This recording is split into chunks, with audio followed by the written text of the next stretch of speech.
spiritual Manthan. Let's unravel the fascinating paradox that dwells within the human psyche, the peculiar tendency to seek comfort in our sorrows. It's like having a bittersweet relationship with sadness, akin to an old friend we can't seem to bid farewell. But why, you might wonder, do we find solace in something that seemingly brings us down? Picture this: life, with all its unpredictability and chaos, can be overwhelming. In times of distress, sadness offers a peculiar kind of refuge. It's like an old tattered quilt we wrap ourselves in, providing a strange but familiar sense of security. It becomes a paradoxical haven, a comfort zone in discomfort. But why does this paradox even exist? Let's delve into the human psyche. Our brains are wired to seek patterns, and familiarity is one such pattern that brings a sense of order to our chaotic existence. In times of sadness, the familiarity of our emotions becomes a haven, a space where we can predictably navigate through the turbulent waves of life. It's akin to an emotional autopilot, a default setting that requires minimal effort. Now, consider happiness. It's like chasing butterflies, elusive, fluttering, and requiring active pursuit. In contrast, sadness is like an old book with dog-eared pages. We know the storyline, and there's a certain comfort in the predictability of its narrative. The familiarity of sadness, paradoxically, makes it an easier companion than the unpredictable highs of happiness. Another layer to this paradox lies in the very nature of sadness. When we're sad, we often receive empathy and support from those around us.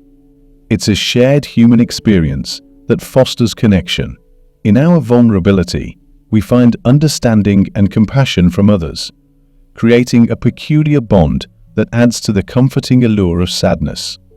But here's the twist in the tale: this comfort in sadness, while seemingly consoling, can transform into a subtle addiction. It's like becoming attached to an old routine. It feels safe, but it also hinders growth. The paradox deepens as we inadvertently become addicts to the very thing we sought for comfort. Consider this addiction to sadness as a silent companion, quietly whispering in our ears that the unknown territory of happiness is a risky expedition. It tells us that venturing into the unfamiliar requires effort, and effort implies vulnerability. In contrast, the well-worn path of sadness demands no exploration, no pushing of boundaries. It becomes a comfort that, over time, transforms into a sneaky addiction. Ever notice how, in the face of life's stormy weather, we instinctively reach for that well-worn umbrella of sadness? It's like slipping into an old pair of shoes, comfortable and oh so familiar. Why, you ask? Because stepping into the unknown, into the realm of happiness, requires a certain courage, an active choice to embrace change. And let's be real, change can be downright scary. Sadness, on the other hand, is a low-effort state. It doesn't demand much from us. All it requires is a passive acceptance of our circumstances. It's like drifting down a river, going wherever the current takes us. But here's the kicker: it's a trap. This familiarity with sadness, the ease with which we can succumb to its pull, becomes a subtle addiction. It's like a siren's song, luring us into the comfort of a stagnant pool, while the ocean of possibilities waits just beyond the horizon. Consider this: in the embrace of sadness, we become spectators in our own lives. We let the current carry us, choosing the path of least resistance. Happiness, on the contrary, demands that we take the reins, navigate the rapids, and steer our own ship. It requires effort, intention, and a willingness to venture beyond the confines of the familiar. So, why do we gravitate towards the familiar, even if it holds us back? It's because familiarity feels like a warm embrace on a cold day. It's like choosing the well-worn path through a forest. You know every twist and turn, every tree and rock. It's easy, it's predictable, and it doesn't challenge us to explore new territories. However, here's the revelation: this easy road of familiarity, though comforting, can lead to a dead end. It's a loop, a repetitive cycle that doesn't propel us forward. Happiness, on the other hand, is an uncharted terrain, waiting for us to leave the beaten path and explore the wilderness of possibilities. Sadness becomes a sort of emotional inertia, a state where we don't have to actively engage with the world. It's a comfort that demands no exploration, no effort to navigate the challenging terrains of personal growth. Happiness, on the contrary, is an active pursuit. It nudges us to step out of our comfort zones, climb the peaks, and savor the breathtaking views. Think about it. It's like choosing between a treadmill set to a steady pace and an exhilarating hike up a mountain. The treadmill is predictable, requires minimal effort, but the scenery never changes. The mountain, however, challenges us, demands physical exertion, but rewards us with panoramic vistas and a sense of accomplishment. So, how does this subtle addiction to the easy road manifest? It sneaks up on us when we allow ourselves to dwell in sadness constantly. The sadness might feel easier because it doesn't demand much from us. All it asks is that we stay within the familiar confines of self-pity. It becomes a routine, a habit, and before we realize it, we've unknowingly fallen into the grip of this addictive cycle. Let's be real, it's tempting to stay in the familiar embrace of sadness. It's a known territory, and there's a sense of comfort in that. However, here's the wake-up call. Life is not meant to be a stagnant pool of emotions. It's a river, flowing and evolving. While sadness is a natural part of this ebb and flow, allowing it to become a prolonged and addictive state hinders the richness of the human experience. So, brave souls, if you found yourself unknowingly addicted to the comfort of sadness, it's time to take a step back and reassess your journey. Recognize that this addiction keeps you in a loop, preventing you from exploring the vast landscapes of joy, hope, and personal fulfillment. Stay tuned as we unveil the keys to breaking free from this subtle but powerful addiction and stepping into the expansive realm of a more vibrant and fulfilling life. How do you know if you've unknowingly become addicted to the comforting embrace of sadness? It's not as overt as other addictions, no physical cravings or external signs. Instead, it's a quiet companion, whispering in the background, shaping your emotional landscape without you realizing it. One telltale sign is the longevity of your sadness. If you find yourself consistently dwelling in this emotional state for extended periods, it's time to take notice. Sadness is a natural response to life's challenges, but when it becomes a prolonged and comfortable state, it might be more than just a passing emotion. Consider your emotional autopilot. Are you defaulting to sadness even in situations where a different response might be more appropriate? Recognizing this pattern is like finding the breadcrumbs leading to the heart of the addiction. It's about becoming aware of the subtle shifts in your emotional compass. Another indicator is the level of effort you're willing to invest. Addiction to sadness is seductive because it requires minimal effort. It's like sinking into a plush armchair. You don't need to actively engage your muscles to stay there.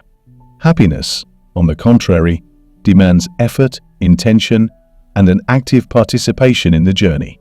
Now, let's address the elephant in the room, the if only thoughts. If you catch yourself in a cycle of self-blame, thinking that you could have been a better partner, worked harder, or changed the course of events with your actions, it's a red flag. This self-blame often perpetuates the addiction, keeping you tethered to the familiar comfort of sadness. If only I had been a better partner, or if only I had worked harder. These if-only thoughts are like ghosts from the past, haunting our present, and they play a pivotal role in perpetuating the addiction to the comfort of sadness. When we start believing that our actions could have single-handedly altered the course of events, it becomes a self-sabotaging cycle.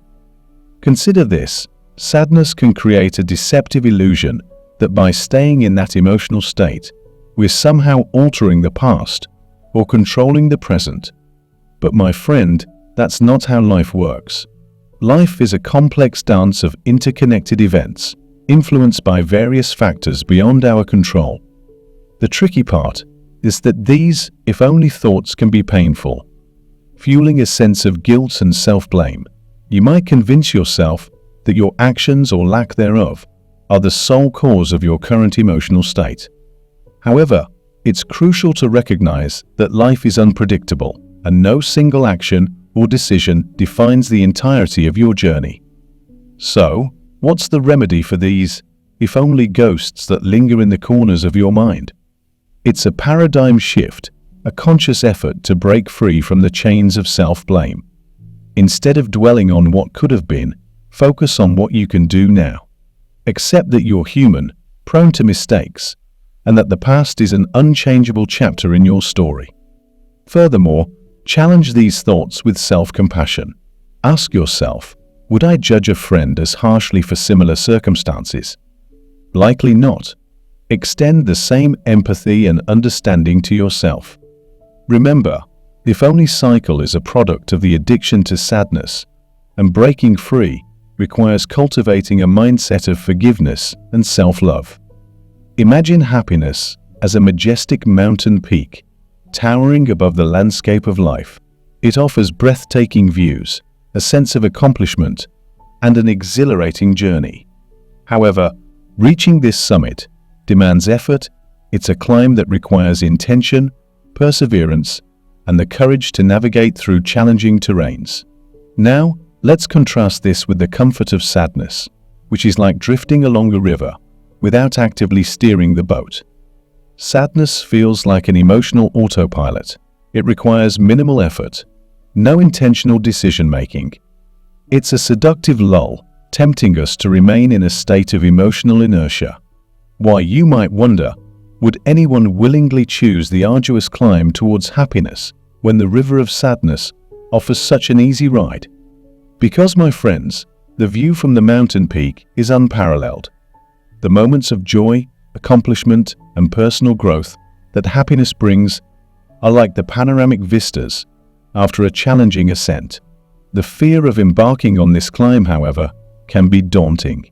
The fear of stumbling, of facing obstacles, or even the fear of the descent into valleys of sadness after reaching the peak can make the journey seem overwhelming. It's this fear that often holds us back, keeping us tethered to the familiar and easy path of sadness. Let's draw a metaphorical parallel. Here, life is a mountain range, with peaks of happiness and valleys of sadness. The fear of experiencing the lows might make the prospect of reaching the highs intimidating. But, my fellow mountaineers, remember that the climb is where growth happens, where you discover your inner strength, resilience, and the sheer joy of overcoming challenges. It's essential to recognize that happiness is not a constant companion. It's more like a series of peaks and plateaus, a journey with its ups and downs. Climbing towards happiness might require more effort, but the rewards are worth it. The peaks give depth to your experience, allowing you to savor the moments of joy and fulfillment more profoundly. Sadness, like a gentle rain, nourishes the soil of our souls. It allows us to reflect, grow, and find meaning in the complex dance of life. However, just as the rain gives way to sunshine, it's crucial to understand that no emotion is meant to dominate the entirety of our existence. Suppressing sadness is not the solution, nor is allowing it to become a prolonged state of comfort. Instead, it's about acknowledging, feeling, and gradually letting go. It's about recognizing that emotions, like the changing seasons, are part of the natural ebb and flow of life. Consider life as a symphony. Each emotion is a note contributing to the harmony of your unique composition. By embracing the range of emotions, you create a melody that resonates with the depth and complexity of the human experience. It's like sailing on the ocean of emotions. Sometimes the waters are calm, and sometimes there are storms. Riding the waves, feeling the highs and lows, allows you to navigate the vast expanse of your emotional landscape. The key is not to anchor yourself in one state, but to set sail and explore the richness that each emotion brings. This balance, The ability to embrace both the peaks and valleys is what leads to a more fulfilling and meaningful life. It's about recognizing that happiness is not the absence of sadness, but the ability to find joy amidst life's complexities. Breaking free from the subtle clutches of the comfort of sadness is a courageous journey, much like shedding an old skin to make room for new possibilities. It begins with a fundamental shift in mindset, a conscious decision to acknowledge and confront the addiction that may have silently woven itself into the fabric of your emotional landscape. Imagine it as stepping out of a dimly lit room into the radiant sunlight. The first step is to recognize and admit that you have a choice, that the familiar comfort you've clung to might be holding you back from the expansive potential that life offers. This acknowledgement is not a declaration of weakness, but a testament to your strength, resilience, and capacity for growth. Changing your mindset is like opening a window to let in a fresh breeze. It involves letting go of the obsessive and repetitive thinking patterns that have kept you tethered to the familiar cycle of sadness. It's about challenging the narrative that tells you sadness is your only refuge and acknowledging that you deserve more, a life rich with experiences, joy, and fulfillment. Patience becomes your companion on this journey. Healing takes time, and breaking free from the addiction to sadness is a process. Be gentle with yourself, recognizing that undoing patterns that may have been ingrained over time requires patience and self-compassion. You've given yourself the time to grieve, and now it's about gently nudging yourself towards a new emotional landscape. Consider this shift in mindset as a personal revolution, a declaration of independence from the emotional confines that have held you captive. It's about recognizing that you are not defined by your past experiences or your emotional default settings. You have the power to redefine your narrative, to script a story that reflects the resilience and courage inherent within you. Seek support on this journey. Just as a climber relies on a rope and harness for stability, reaching out to friends, family, or professionals can provide the emotional support needed to navigate the twists and turns of breaking free. Share your thoughts, fears, and victories with those who care about your well-being. It's not a solitary climb, but a collective endeavor. Now, let's talk about the importance of letting go. Like a balloon held down by a string, the addiction to sadness can keep you grounded. But to soar to new emotional heights, you must release the string. Let go of the familiar, embrace the uncertainty, and trust that the winds of change will carry you towards a brighter horizon. Remember, my fellow travelers, breaking free from the addiction to sadness is not about erasing sadness from your emotional palette. It's about finding a harmonious balance, allowing room for all emotions to coexist. Stay tuned as we further unravel the threads of this liberation, exploring the profound transformation that comes with stepping into the light and rediscovering the beauty of a life free from the chains of emotional addiction. Recognizing the need for support is not a sign of weakness. Rather, it's a testament to your strength and wisdom. Just as a hiker may rely on a guide to navigate unfamiliar terrain, seeking support from friends, family, or professionals provides you with valuable perspectives, insights, and emotional anchor points. Your support system becomes your allies in this transformative journey. They are the ones who can offer a listening ear, a comforting embrace, or a gentle nudge when needed. Share your aspirations, your struggles, and your triumphs with those who genuinely care about your well-being. The act of opening up is not only liberating for you, but also strengthens the bonds of connection. Consider professional help as an essential tool in your arsenal. Therapists, counselors, or life coaches bring a wealth of knowledge and expertise to guide you through the intricacies of emotional liberation. They can provide tailored strategies, coping mechanisms, and a safe space for exploration, helping you navigate the path with greater clarity and purpose. It's crucial to recognize that seeking support is not a one-time event, but an ongoing process. As you break free from the comfort of sadness, your support system becomes the scaffolding that helps you rebuild and reshape your emotional landscape. They are there to celebrate your victories, encourage you through setbacks, and witness the profound transformation unfolding within you. So, fellow travelers, don't hesitate to reach out. Share your journey, let your vulnerabilities be seen, and allow the strength of human connection to propel you forward. Stay tuned as we delve into the transformative power of seeking support, exploring how the synergy of shared experiences can amplify the courage needed to break free from the chains of emotional addiction. Life is a tapestry woven with the threads of joy, sadness, love, and growth.